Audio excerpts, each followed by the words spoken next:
G'day guys, Jackson Millan, the Wealth Mentor here. Hi, I'm Gabby, or Anna, and I'm Jackson's partner. And we're here for episode 5 of the new YouTube channel. And today we're going to be talking about self-limiting beliefs.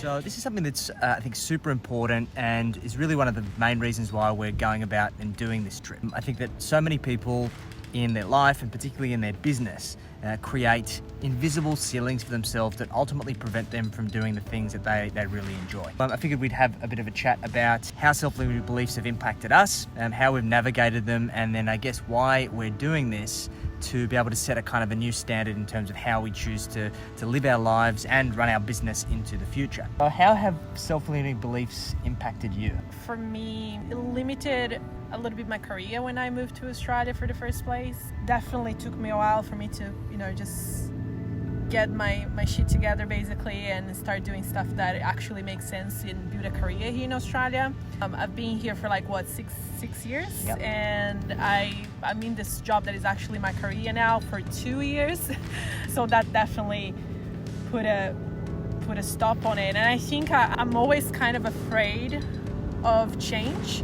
I have anxiety, so that definitely impacts it. And that was one of the reasons why we delayed so much the trip, because I was feeling so insecure and I was like, well, I was starting a job. I had a reason, but we always have reasons. That's the thing, isn't it? We always have good reasons why we shouldn't, take steps to change something and just do better or just challenge ourselves. So yeah, I would say that's probably it for me.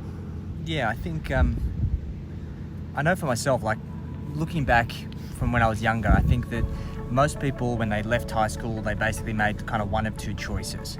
They either made the choice to go traveling and explore the world, explore the world young and then come back and start your life and live your life, because you're always going to regret it later. Yeah. Or there's those people who put your career first, and then once you're successful and you've had a really successful career and you've got all of this money, that you can then enjoy it and do whatever you want. But the issue is that I think society as a whole makes it seem as though you have to make a choice of one or the other. Yeah. And I think it's kind of like the typical societal pressures where there is always a compromise. You can't have your cake and eat it too. And there's so many people out there that eat shit because they ultimately make a choice, and that choice is driven by a scarcity mindset, a mindset that they can't live life on their own terms, or if they have something in one area, that has to come from another area and there has to be some sort of sacrifice. So I personally said, I want to be successful, I want to make a lot of money, and I'll come back and I'll do that stuff later, which in hindsight was a good decision. But it wasn't until later on that I had this epiphany moment where I'm like, wow, I don't really see myself living until 65, working my ass off and never really taking the time to enjoy it. Am I really going to enjoy having all of that freedom when I'm old and grey? Or is there a way to manufacture that freedom now? I think that we all grow up to believe that only a certain way works. And it's hard for us to try to do something else because it's quite scary. So that's basically my thoughts on it. That's good thoughts, mate. Yeah, I think you're right. It comes from our parents at the end of the day. Yeah, 100%. I think we're in a really unique situation in this generation, whereby this whole laptop lifestyle. Sorry, I would just interrupt. I don't think it's only for parents. I think it's the whole society. It's cool that everyone makes you think like that. It's not only parents. But it comes from that. Yeah, it comes from that root, yeah. And it's become systemic from Yeah. it. So I think that for majority of people, their belief systems come from somewhere. There's so many things that we take for granted and just accept that they are what they are. Yeah. And they're presupposed and they're just fundamentally ingrained into everything that we do, that we never question them. And how we invest our time and how we master our time, and also how do we become successful, is how we invest that time. And go back a few generations, in the 1930s, if somebody had the idea to run their business remotely and be able to spend a year traveling around Australia, it would be physically impossible. Yeah. It was business back then was factories and machinery and the sheer power and magnitude of people, that there wasn't the technology, but also the mindset that enabled people to be able to think outside the box, where we're afforded a tremendous opportunity. Yeah. The issue is that we've been so conditioned to the old way of life of just hard work being the way of getting anything, and hard work requires a lot of time, that very few people escape the matrix. Yeah, I totally agree with that. And that's the thing, right? It doesn't have to be that hard. No. And we don't really realize, and we always think that it has to be that hard. Yeah, I agree. I think we've been conditioned a particular way that we've just accepted how we invest our time for what it is. And I think that we need to create a catalyst for change.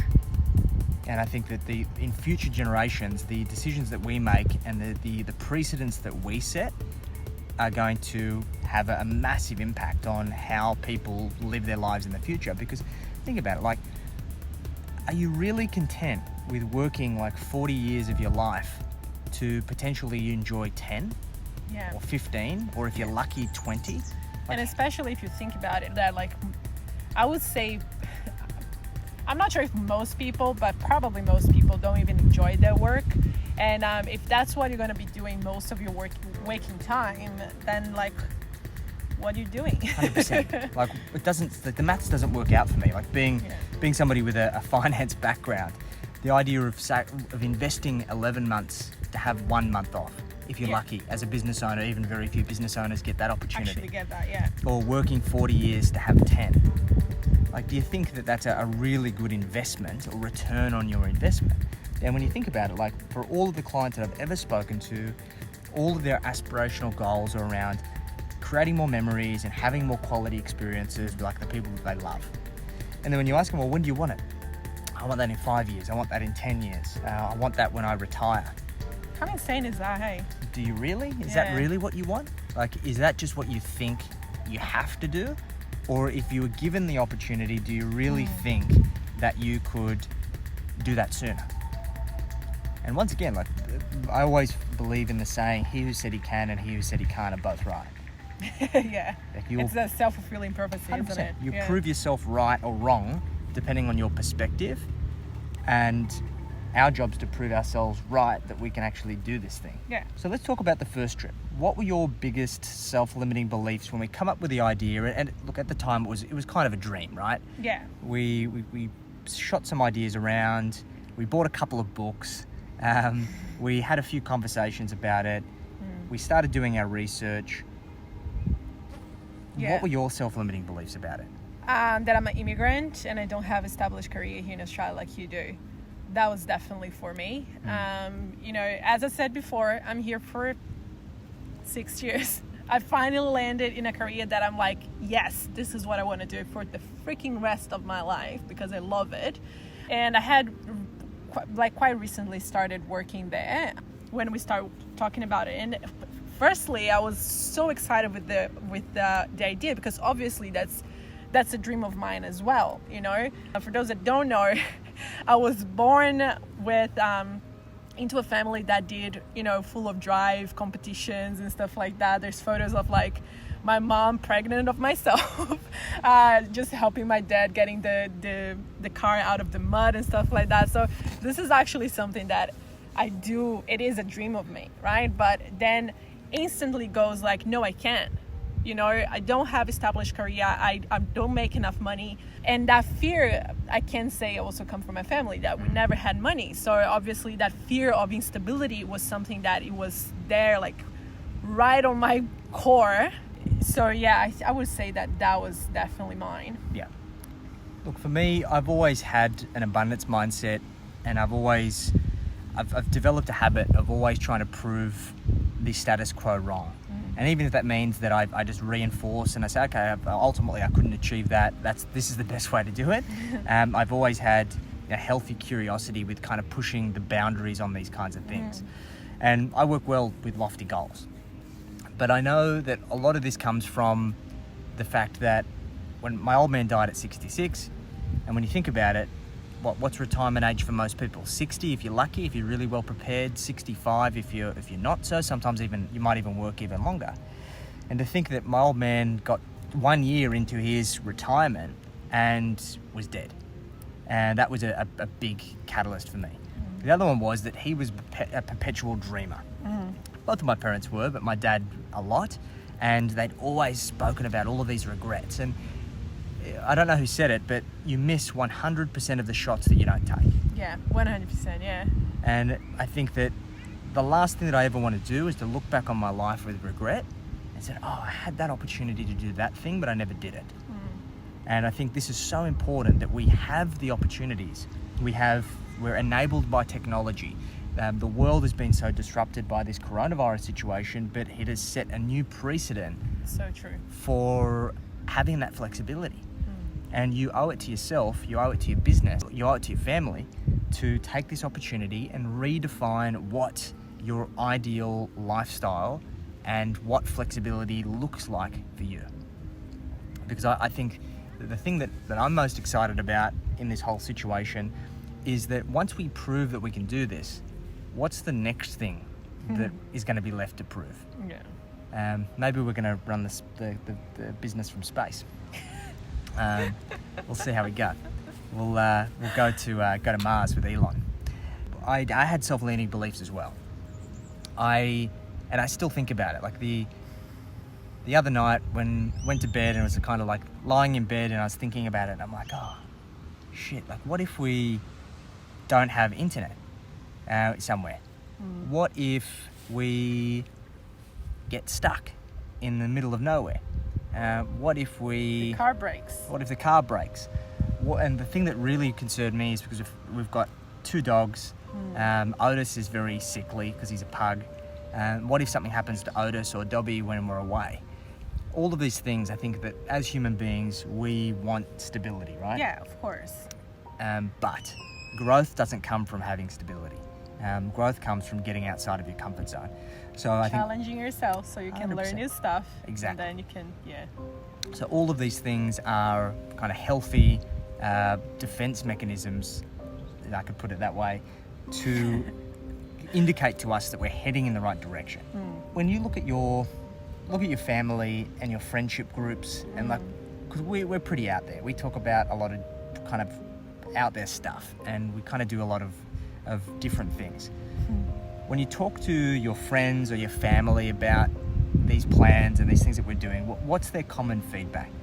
I think that the common feedback is, I wish I could do that. Like, yeah, I wish I could do that. And maybe like next year I can ask that for my work, or yeah. Like my dad is basically retired as well. He's on his 60s now, and he's still dreaming about it. And that's a sad thing, guys. You're going to spend the rest of your life waiting for the opportunity to present itself. You need to create the opportunity. And look, here's the thing. If you're a business owner, there's always excuses, right? My team need me, my clients need me, I can't be away for that long, what if this, what if that? My kids can't come out of school. You can solve all of those things. What you need to do is you need to seriously ask yourself, is this thing that you're setting out in pursuit of actually that important to you? Are you prepared to do the work that's required to achieve the outcome that you want? Now, the outcome might be having complete flexibility or autonomy of how to run your business and live your life. It might be in your career to be able to have flexibility, to be a digital nomad and be able to work from anywhere. It might be something else. But you need to really ask yourself and get super clear on what is the objective, like what's the goal? And then you need to set out and manufacture the steps required to be able to achieve that goal. Yeah, and it's funny because I actually talk about this with the members of the union as well. I'm a career coach, by the way. I think we talked that before. That's the thing, like usually people don't do that train of thought when even thinking about a career or like what you want to do, that they think about maybe what is prestigious. They might think what it's good for money and what is on demand in the market. But those things change. Those things are always constantly changing. So it's important for you to actually, the first step should be for you to do a self-assessment and understand what is your values, what you want for your life, what is important for you, so you can actually prioritize this even when you're building your career and taking steps in the businesses. 100%. And this is the difference between dreams and goals. Like, you can't just say you want to be the Prime Minister. It's just one of those things. Like, if you want to be the Prime Minister, you need to understand, is that a goal or are you just dreaming? Yeah. And the difference between a dream and a goal is a plan. And you can't just wait for opportunities to present themselves. And look, I fell into this when I was when I was still employed, that I thought that if I did a good job and I tried my best and I was kind of like the silent achiever, that opportunities would just be presented to me. Nope. But you got to play the game. Yeah. And I thought playing the game was different back then to what I think it is now. I thought playing the game was getting involved in the politics and kissing up ass and doing all of these things to try and please the people around you. No, that's not what it's about, really. Playing the game is about asking for what you want. One of my mentors said to me, ask for what you want, take what you're given, and then ask again. Yeah. And think about it. If you're going to wait for your boss to come up to you and say, hey, you've done such a great job, I'm going to allow you to work from anywhere in the world and live life on your exact terms. That's never going to happen. It's never going to happen. Yeah. And if you're waiting for your clients in your business to turn around and say, hey, I don't need to come in to see you in the office anymore. I don't care if you're in the Pilbara, living in the back of a four-wheel drive. I'd be more than happy to stay on as a client. That's never going to happen. You need to tell it how it is, and you need to manufacture the opportunities that you want. And then essentially negotiate as you need to get those outcomes, because being that type of person in your business and in your life is going to get you a whole lot more opportunity than just trying to wait and see what comes your way. Yeah, 100%. And that's the thing. In order for you to be able to be in a position where you can do that, either by being a business owner or an employee in a company or organization, is first of all, never think about like, okay, so in 5 years time it's like so in 5 years time you want to be there, but what do you need to start doing today in order for you to get there? And if you change your mind, if the life changes and you need to redirect, that is 100% fine. But you need to do that and keep track of everything that is happening, because in order for you to be able to do that, you actually need to have, everything in your inventory really well, and aware of everything. You need to start doing planning and plans. It's not in 5 and 10 years time. It's today and what you can start doing, what you should be doing in order for you to be able to be in a position in 5 years time to actually get there. And here's the thing, what you want in 5 years time doesn't necessarily need to take 5 years. Yeah, 100%. That's just what in general, what your perception is of how long it will actually take. In reality, you can achieve what you want in 5 years in far less. And we've proven it time and time and time again. You need to set lofty goals, and we call them WIGs, wildly important goals. Set a wildly important goal, something that far surpasses what you believe is possible, whether that be a financial goal, a time goal, a wealth goal, whatever it might be. Then work out and reverse engineer it into an action plan. What are the levers that need to be pulled for you to be able to achieve those outcomes in your life and in your business? So for example, let's say that you wanted to make $400,000 a year in personal income.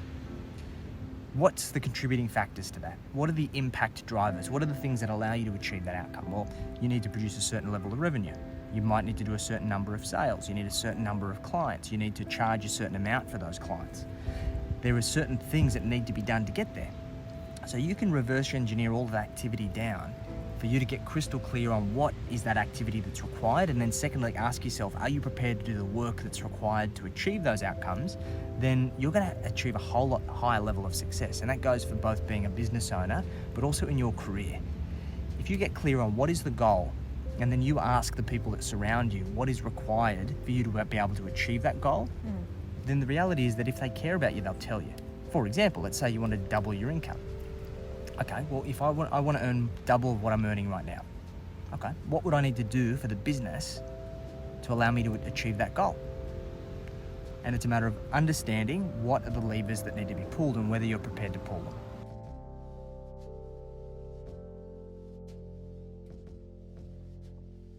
let's project ourselves 12 months time from now.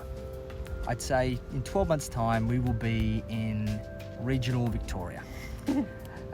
Hopefully they'll let us in. What are you most excited about in 12 months time? We actually had the opportunity to see Australia. That for sure. I'm excited to, probably have growth in work, and hopefully the non-for-profits that I'm founding and running is actually going to be like up and running and functional and great. Yeah. What about when we come back? What do you think life's going to look like after spending a year being traveling gypsies? Well, that's definitely going to be interesting, I guess. There's two options. One option is like we're going to be, it's over. Thank goodness. We're back home. Back in a stable bed and stuff like that. And the other side is that we're going to have, the itch again. And just like looking forward for the next journey and the next adventure. I think that personally I'm going to be the second. Yeah. But let's wait and see how the reality actually is, right? Yeah. Look, I think looking back on anything, even though some parts of the journey are going to be really difficult, I already know that. Those are the things that you're going to remember the most, and that's where the most growth comes from. And that's a good metaphor for life and business, right? Yeah. There's so many things that we don't set out in pursuit of because we're so fearful of how difficult it's going to be, fearful of failure, fearful of rejection, fearful of being judged, I guess. That's what it fundamentally all comes down to. I think so, yeah. But the reality is that what has been anything that you've ever set out in pursuit of, even if you've failed, where you haven't grown and become better as a result? There isn't. Like that's something that it's my personal values that I take. I don't regret absolutely nothing in my life, even the things that I cringe at and it was like absolutely very bad experiences. It helped me become the person that I am today, and I'm very proud of who I am. So I guess that I totally agree with you. Struggle times help you grow. This is the only way you can actually. It's when you put yourself in a challenging situation and you either going to develop new skills or you're going to learn from the fall, Yeah. There's one part I'm really looking forward to. Most of us, in order to perform, we need stability in some way, shape or form. You need to have a stable environment. You need to have some sort of stability. It comes down to Maslow's hierarchy of needs, right? And what I'm really excited about learning is how to thrive in an unstable, ever-changing environment. Because from all of the research that we've done, everybody who's done something like this, and look, to be honest, and I don't mean to brag about this, but I haven't really seen anybody who has done what we're planning to do and running a business, a multi-seven-figure business we'll have over 30 staff by the time we leave, that you'll be running 2 non-for-profits, working full-time. It's a pretty ambitious feat. Yeah. And there's going to be a lot of instability, a lot of uncertainty. And I want to learn how to thrive in those conditions to essentially remove that self-limiting belief that we need to have a constant and steady environment in order to achieve success and growth. So that's something I'm really looking forward to. Yeah, it's going to be challenging, but I think it's going to be super fun. So if anybody's watching this and you need to give them 3 tips to help them overcome self-limiting beliefs, what would it be? What would those 3 tips be? Don't be afraid of your failures or weaknesses. Those are actually going to help you grow. So you actually should, take advantage of them so you can learn and develop new skills and just growth. Don't postpone. Today is the best day and always will be to do anything and to start doing anything. So your plans and everything should always start from today. And remember, there is never ever a good time. There will always be, people that doubt you. There's always going to be people that, will put doubts in your mind, that there will always be challenges, and the unknown can be scary, but it's also very exciting. So don't postpone it. Just do it. Just do it. For me, there's really 3 sayings that I use a lot. First one is my motto, which is live for today and plan for tomorrow. Tomorrow's never guaranteed. So you need to make the most of the opportunities that you have now. Yep. And if you keep saying tomorrow and tomorrow never comes. Second thing is the best time to plant a tree was 20 years ago. Second best time's today. If you feel like you've missed the boat, or it's too late, or you can't catch up, or you should have done it, and you're constantly in this past tense of regret, you're never going to push forwards because you're too busy looking backwards. And the third thing is that you miss 100% of the shots that you don't take. That little voice in your head that tells you that you're not worthy, that you're a failure, that you're a fraud, is as a defense mechanism. It's a physiological attribute that we've developed to protect you from yourself. And once you acknowledge that it is just a defense mechanism, and you realize that playing defensive isn't going to get you the results that you want, then you can start pushing past them and just ignore it. If you look at any successful entrepreneur in the world, Bill Gates, Steve Jobs, all of these individuals, when asked about their self-limiting beliefs and that little voice in their head, they battle that every single day. And if you can continue to battle it and push on in spite of it, then you're going to be a whole lot more successful as a result in life, business, career, or any other aspect of your life. So guys, that's today's episode. Hopefully you've enjoyed it. We're actually getting the Troopy on Monday, so we're actually going to be doing episodes that are a little bit further away from walking vicinity from our house. So super pumped to film some more content for you guys. Hopefully you enjoyed this episode. If you enjoyed it, make sure that you drop a like, a follow, and give us some questions. Let us know some of the things that you want us to cover in future episodes, so we can give you the advice, give you the guidance that you need to be able to create more profit, more free time, and more personal wealth. So looking forward to catching you next time. Take it easy.